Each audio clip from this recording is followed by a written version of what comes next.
और परमात्मा जो कहता है वो तो नहीं करता तुम। गुरु भक्ति तो ये है कि जो गुरु कहता है वो करो, फिर देखो तमाशा तुम्हारा काम होता है या नहीं होता, लेकिन देखा देखी का काम नहीं है ये। आप सभी को प्यार भरी राधा स्वामी जी। देखिए, जो आज का सत्संग का विषय है उसमें महाराज जी ने बताया कि जो इंसान सेवा करता है उस व्यक्ति का जीवन सफल होता है, उसकी भक्ति मान्य होती है। जो इंसान सेवा नहीं करता, जिसके अंदर सेवा का भाव नहीं है, वह ना तो भक्ति कर सकता और ना ही कभी अच्छा इंसान बन सकता। और साथ ही सतगुरु महाराज जी ने बताया कि जो इंसान सत्संग में जाता है, गुरु की बातों को मानता है, गुरु के हर उद्देश्य को अपना उद्देश्य मानकर उन पर चलता है, उस व्यक्ति अब घर परिवार सुख शांति से व्यतीत करता है और उसका जीवन भी बहुत ही अच्छा होता है। और साथ ही सतगुरु महाराज जी ने बताया कि कभी भी बुरा कर्म मत करो। जो इंसान जिस तरह कर्म करेगा उसको वैसा ही काटना पड़ेगा। अच्छे कर्म आपके अच्छे जीवन की नींव होती है और बुरे कर्म आपके जीवन को बर्बाद कर देते हैं। और साथ ही सतगुरु महाराज जी ने बताया कि एक सत्संग के क्या क्या फर्ज होते हैं, सेवादार के क्या क्या फर्ज होते हैं, वह किस तरह अपने घर परिवार में सुख शांति को लेकर आ सकता है। तो चलिए आपका कीमती समय सत्संग को शुरू करते हैं। कृपया सत्संग को पूरा सुनकर पुण्य भागीदार उससे बनिए। राधावास। जहाँ कहीं भी देखते हैं संगत धर्म में या जितनी दूसरी संस्थाएं होती हैं, उनके अनुयायी, उनमें काम करने वाले, उनके पदाधिकारी उस नाम के दर्पण होते हैं। जिस प्रकार से दर्पण में सब प्रकार की चीज़ें दिखाई देती हैं, उसी प्रकार से सत्संग का प्रभाव, उनके नाम का असर संगत से प्रतीत होता है।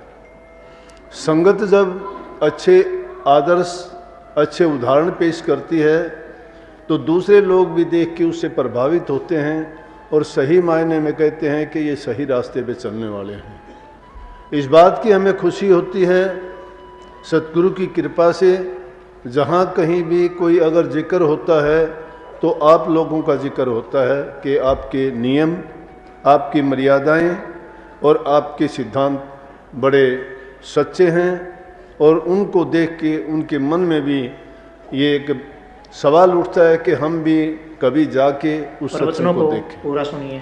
दूर दूर से लोग आते हैं, देखते हैं और उसको देखने के बाद में वो कहते हैं कि जितनी सेवा, जितना सत्संगियों में प्रेम, जितना अनुशासन और जितनी सफाई, जितने भी आश्रम प्रांगण हैं हमारे, उनमें देखने से ही बनता है। देश विदेश के लोग भी आके इस चीज़ के कायल हैं कि जितनी सफाई से हमारे आश्रमों में काम होता है। समाधि कोई लीजिए, इतने आना जाना लोगों का होता है।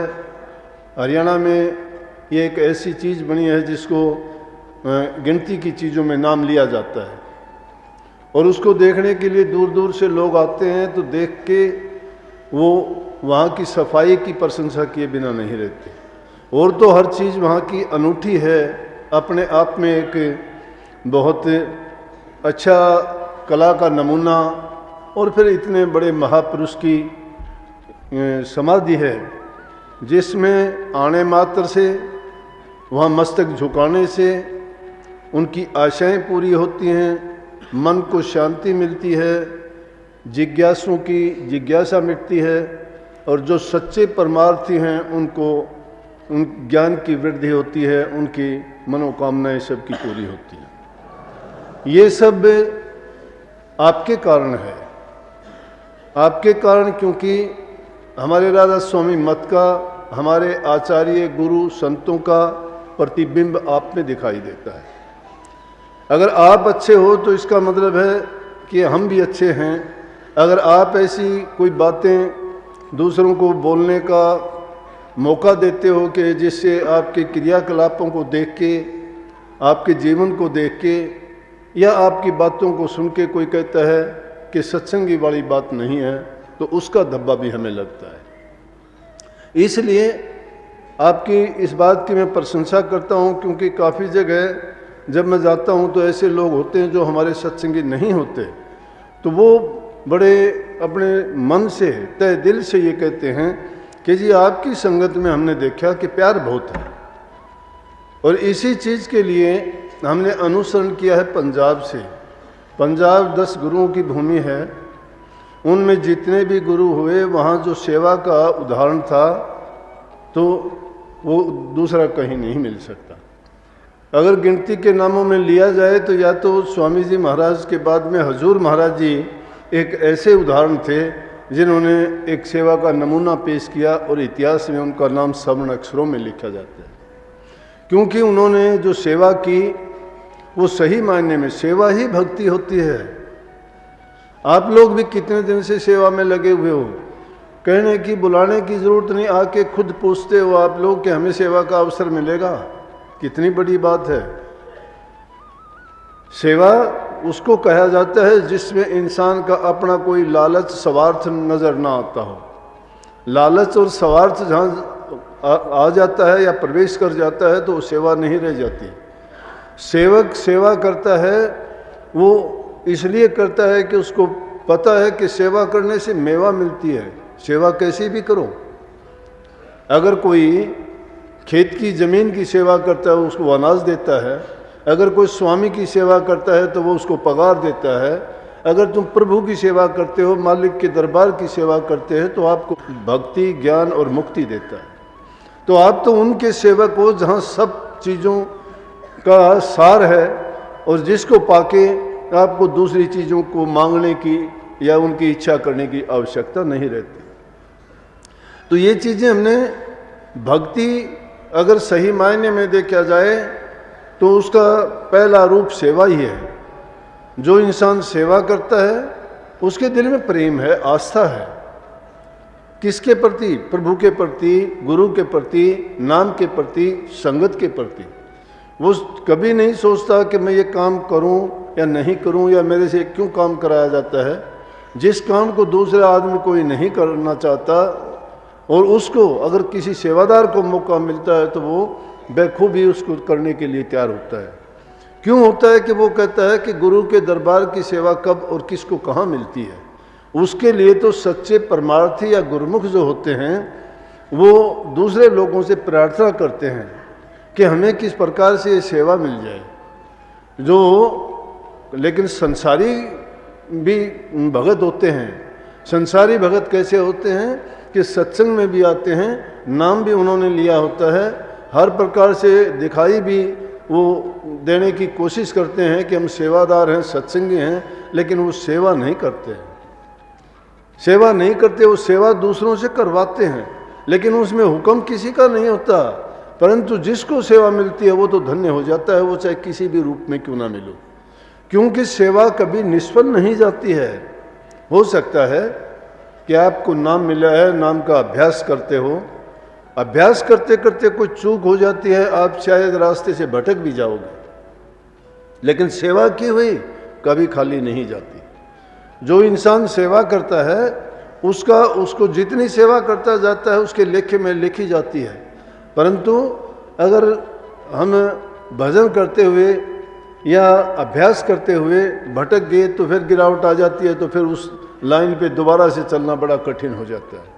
तो इसलिए मैं कहता हूँ कि ये बहुत खुशी की बात है जब मैं देखता हूँ जी जान से करते हैं। कोई खेतों की सेवा करता है, कोई आश्रम में सेवा करता है, कोई भंडारे की सेवा करता है। गर्मी के टाइम में जब मैं इन बहनों को देखता हूँ संगत के लिए खाना बनाते हैं, उस तपन के आगे जब हम 2 मिनट वहाँ से गुजरते हुए भी संकोच करते हैं, निकलना मुश्किल हो जाता है। और उस जगह पर बैठ के जब ये रोटियां उसमें अग्नि में रोटियां सेकती हैं, उससे पहले खुद सीख जाती हैं। ये उनकी वो तपस्या है, कितना तप है।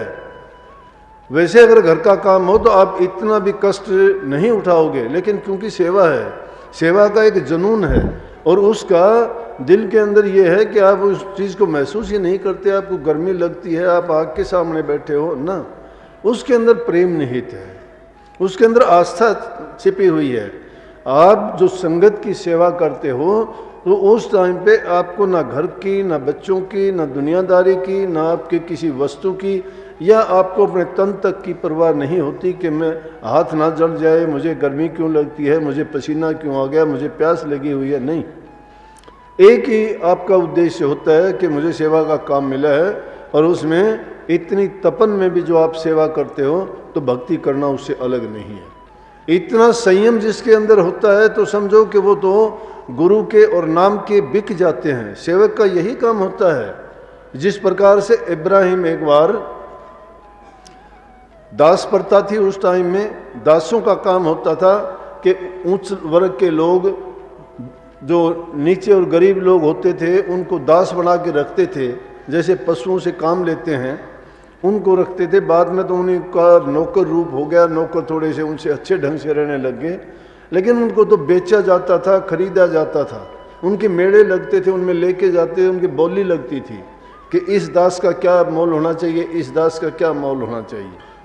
तो इब्राहिम जब गया और उसने पूछने लगा, एक दास से पूछने लगा, देख के कहने लगा कि आपका नाम क्या है, मैं आपको खरीदना चाहता हूँ, या समझो खरीद ही लिया है, आपका नाम क्या है? बोला जिस नाम से आप पुकारोगे मेरा वो नाम। बोला आपको खाने के लिए क्या चाहिए? बोला कि आप जो मुझे खाने के लिए दोगे मुझे वो चाहिए। बोला कि तेरी इच्छा कोई है, क्या होती है तेरी इच्छा, कोई कामना हो तेरी? बोला सेवक की कोई कामना नहीं होती, कामना तो मालिक की होती, इच्छा तो आपकी होगी, वही मेरी है। कैसे रहोगे? आपके जैसे आप रखोगे। सेवक में ये गुण होने चाहिए, जैसे उसको स्वामी रखता है, उसका मालिक रखता है, वैसे रहना चाहिए।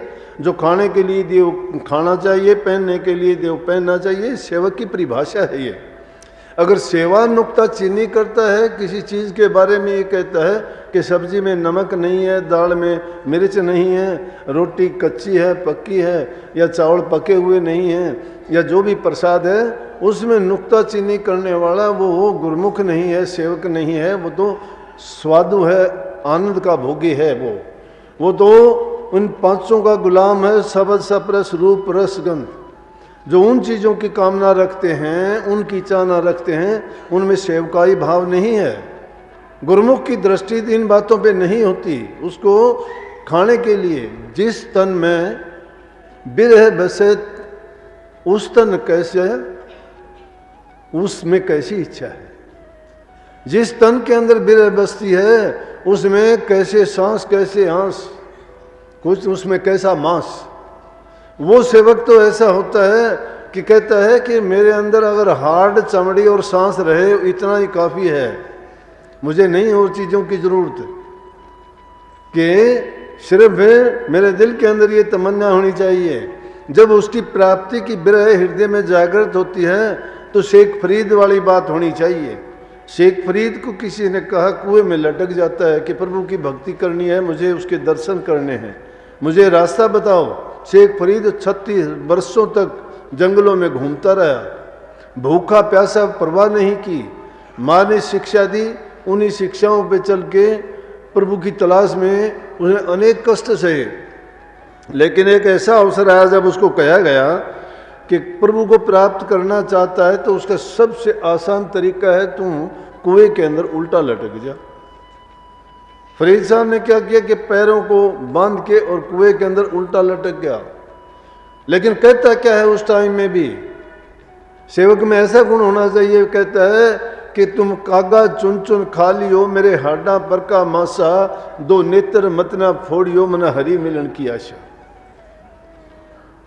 कुएं बीच फरीद ने एक मीठी बोली भाषा, कितनी मीठी भाषा बोलता है, परवाह नहीं है। बोला काग ठोंगे मार के उसके एक मांस को खाते हैं, और उनको फिर भी ये कहता है कि तुम बेशक मेरे सारे शरीर के मांस को बेशक खा जाओ, लेकिन मेरी जो आँख है उनको अभी ना छेड़ना, क्योंकि इन आँखों के अंदर एक तलाश है मुझे, मैं दर्शन करना चाहता हूँ मालिक के। जब वो दर्शन हो जाए तो इन आँखों को भी खा लेना।